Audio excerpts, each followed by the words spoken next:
എൻ്റെ ഉത്തരവാദിത്വം വല്ലാണ്ട് ഭാരിച്ചതാക്കി എന്ന് ഞാൻ പറയും. വല്ലാണ്ട് ഭാരം കൂടി ഉത്തരവാദിത്വത്തിന്. ആ സ്നേഹത്തിനാണ് ഞാൻ ഇനി അടിമപ്പെടാൻ പോകുന്നത്.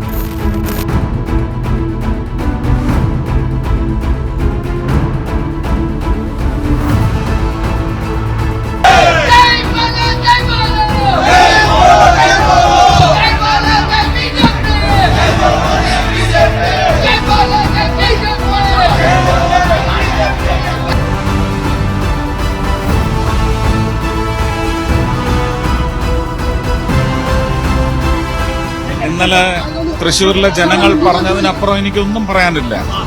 ആവേശം കാണുമ്പോൾ എന്താണ് പറയുന്നത്? ജനങ്ങളുടെ വോട്ട് തിര കാണുമ്പോൾ ഉള്ളം മറിയുന്നു. ഒരുപാട് നന്ദി, ഒരുപാട് സന്തോഷം. തൃശ്ശൂരിലെ പ്രബുദ്ധ മനസ്സുകൾക്ക് ഒരുപാട് നന്ദി. വൈകുന്നേരം നമുക്ക് തൃശ്ശൂരിൽ കാണാം. അത് അവരാണ് അടിച്ചു പൊളിക്കാൻ പോകുന്നത്. അത് അവരല്ലേ.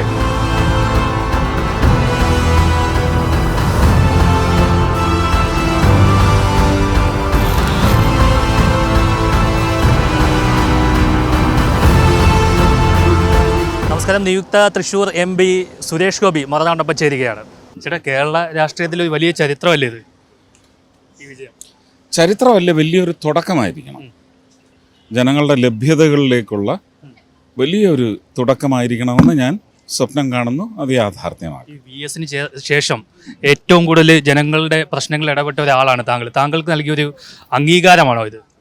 കാരണം സാധാരണക്കാരുടെ കണ്ണീരൊപ്പം താങ്കൾ ഒരുപാട് കഷ്ടപ്പെട്ടു 5 വർഷം.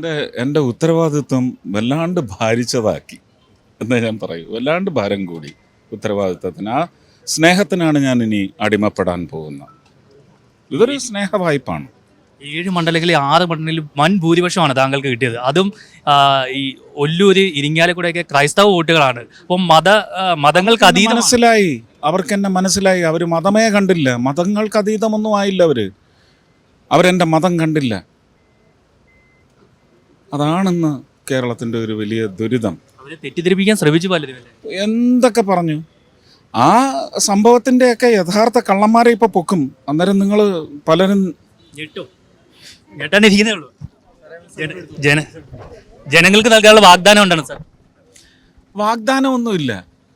തിരിച്ചെൻ്റെ സ്നേഹം ഉണ്ടാവും, സ്നേഹപ്രകടനമുണ്ടാവും. ആ പ്രകടനം അവരുടെ ജീവിതത്തിൽ അവരുടെ അനുഭവത്തിലേക്ക് വരും. കേരളത്തിലേക്കൊരു മന്ത്രി എല്ലാം പിന്നെ പ്രധാനമന്ത്രി വിളിച്ചിരുന്നു? ഇല്ല, പോകുന്നുണ്ട്. നാളെ കാണാൻ പോകുന്നു. DK ദിലീപിനോടൊപ്പം R. പിയൂഷ്, മറുനാടൻ TV.